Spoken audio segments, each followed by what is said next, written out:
Turn on your projectors and follow me down the rabbit hole. JJ Hatter welcomes you to Analysis in Wonderland.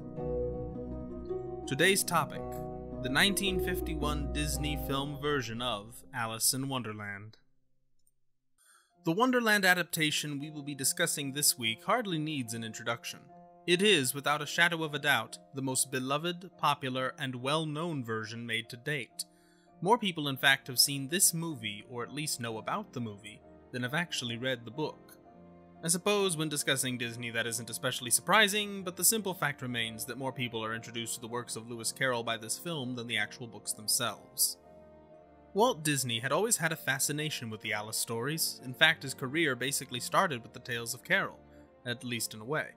Between 1923 and 1927, Disney and his then partner and friend Ub Iwerks created a series of silent short films called the Alice Comedies, which featured a live-action girl named Alice, first played by Virginia Davis, who ventured into a cartoon world and went on a variety of adventures alongside a smiling cat called Julius.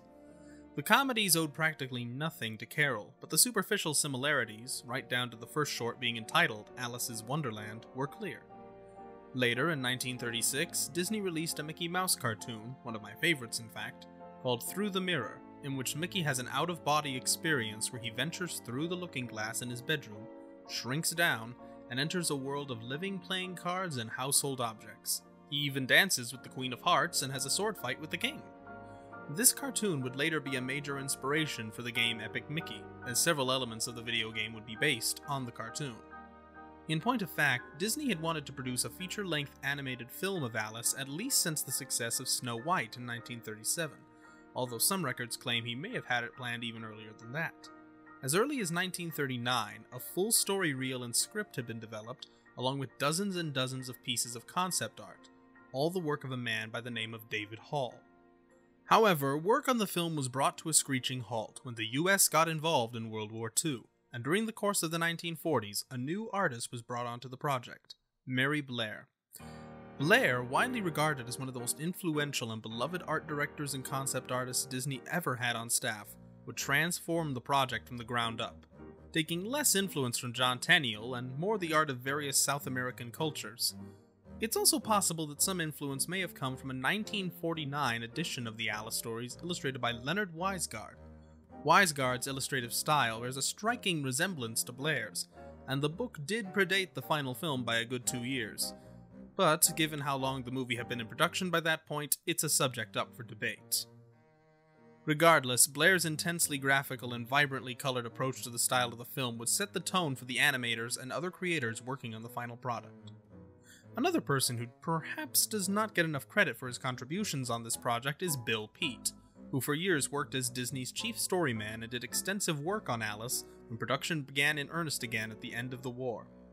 While Blair's sense of color and overall style was certainly prominent and deserves all the kudos it gets, Pete seemed to be more influential in terms of the character designs.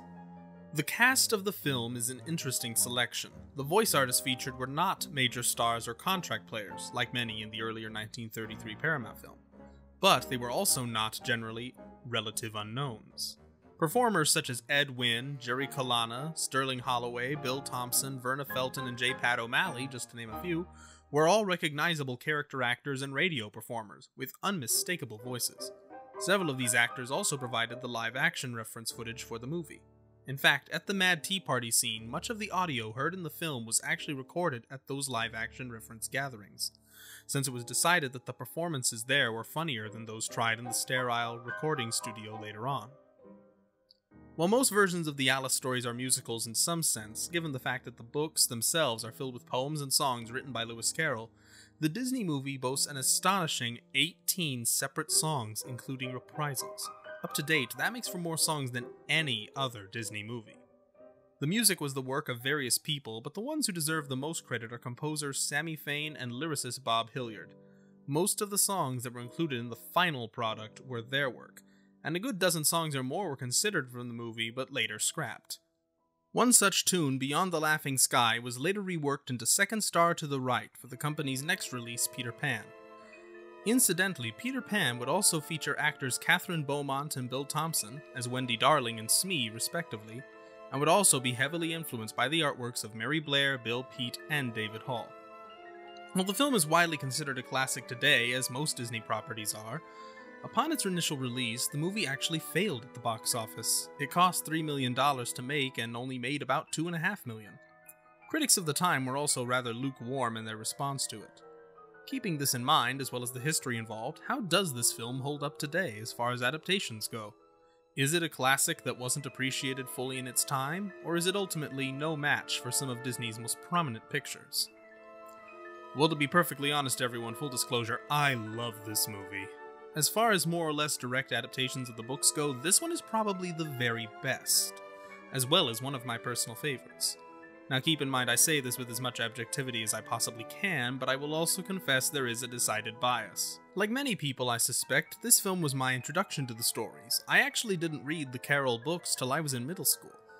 Now the main criticism this movie got when it came out, and it's actually one still hurled at it today, is that it strays too much from the original Carolian text. While I'm going to spend much of this review praising this picture from top to bottom, I will concede that is sort of a good point. Like most adaptations, this movie blends elements of both books together, but it does so in a different way than virtually any other such interpretation. It doesn't just feature scenes from Through the Looking Glass, most notably the Garden of Live flowers and the encounter with Tweedledee and Tweedledum, but it also incorporates concepts and pieces of text from the second book into the first. The most extreme example of this is the Mad Tea Party sequence. In the book, the Hatter, Hare, and Dormouse aren't having tea because they want to, it's because they have to. It's revealed that the Hatter has had a quarrel with Father Time, and Time is so upset he's basically forced the trio to be forever stuck at tea time. The concept of the unbirthday is actually taken from the second book. During Alice's encounter with Humpty Dumpty, the Eggman— no, not that Eggman— he explains that part of his costume is an unbirthday gift, and then goes off on a tangent from there. In the film, the two scenes are essentially combined. The reason for the endless Mad Tea Party is because the trio are celebrating their unbirthdays, which take place 364 days out of the year, any day that isn't a birthday. Now personally, I have no problem with these kind of combinations. My perspective is that changes made in a film or other such adaptation are never wrong, provided they are at least as good as the original or even better. While I'm not entirely sure I can say anything in the Disney film is better than the Carolian classic, there's nothing outright bad I can think of to say about it either. The animation, of course, is top-notch, and because of the absurd world it takes place in, it's allowed to be extremely cartoony and wild. The music is infectious too, even though some of these songs only last a few seconds long, and most are barely a minute or two, they remain catchy and indelible for a reason. I also have to say that while not every version of the characters in this film are my absolute favorite versions of those characters, this movie represents those characters in a way no version before it ever could or perhaps would. The 1933 film had its moments, but much of it was more about the actors and the costumes than the actual characters they were playing. The 1931 picture and various silent treatments before it were more about being crazy and visually odd than anything else. The characters and story were secondary. Disney, however, focuses on the characters themselves, and the ones portrayed here are widely considered to be the definitive versions. Some of them actually expand on elements already present in the original stories. In the books, for example, the Cheshire Cat is mischievous, but he's also clearly on Alice's side. He's creepy, and he plays tricks on some of the other characters, but she considers him a friend, and even if he is cryptic and playful, he gladly gives her advice and directions. In the Disney film, the cat is played up as a much more chaotic character, as he gets Alice into trouble just as often as he helps her out. You're never sure whose side he's on or how genuinely good he is.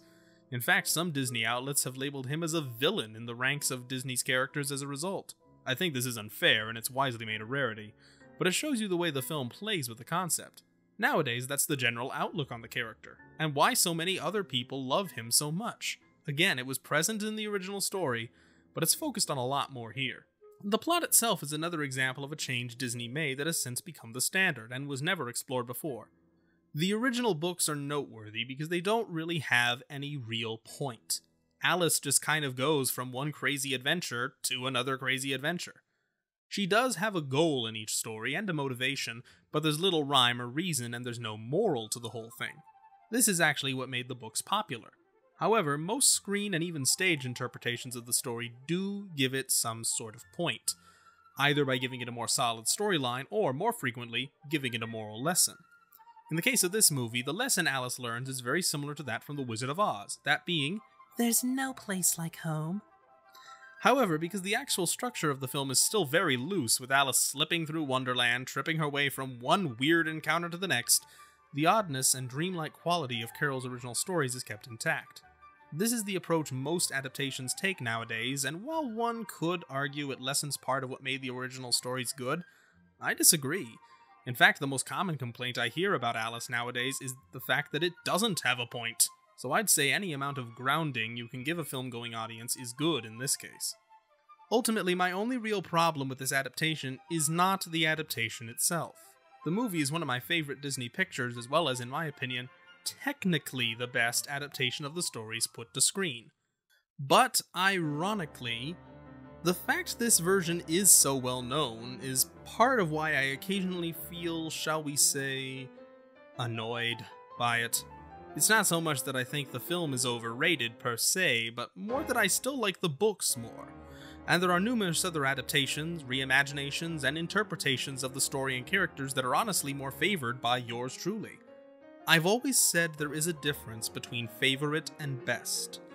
This is undeniably the best adaptation of the books. But while it is one of my favorites, I'm not sure I can say it is my favorite. The fact this movie is more well known than the books, as well as other versions, does occasionally peeve me. I really wish other versions would get more attention, so that other characters not present in this one can get the same attention too. But to be fair, A, you can pretty much say that for any Disney movie, even some of the lesser known ones, and B, is it really such a bad complaint to essentially say something is too good? I would vote no. So we come to the conclusion. Rating 9 out of 10. This is easily the best of the direct adaptations out there on a technical level, but some people can be irritated by how it doesn't always follow the story and there are several characters left out from both books. I completely understand these concerns, and therefore I cannot in good conscience give it the full 10 out of 10 treatment. However, considering there are no truly bad things in this version, I still say it's a great one, and deserves all the credit it gets, though I wouldn't go so far as to say it deserves more than that. Top 6 performances and characters. J. Pat O'Malley as Tweedledee and Tweedledum. My favorite of O'Malley's performances, and also in my opinion, the definitive takes on the characters. He also voices the Walrus and the Carpenter. Richard HAYDN as the Caterpillar. Once again, my definitive take on the character. KATHRYN Beaumont as Alice. I'm not sure if she's my definitive take on the character in this case, but she's certainly the most definitive, and for good reason. A very solid and spirited take on the little girl who essentially acts as our guide. VERNA FELTON is the Queen of Hearts, possibly one of Disney's most underrated villains, at least in my opinion. Sterling Holloway is the Cheshire Cat. My comments on his portrayal made earlier are the main reason why. And Ed Wynn and Jerry COLONNA as the Mad Hatter and March Hare. Also credit to Jimmy McDonald's the Dormouse, easily the most iconic takes and arguably the story's most iconic characters and the greatest performances the respective voice actors ever gave in my humble opinion. Next time, the 1972 film Alice's Adventures in Wonderland.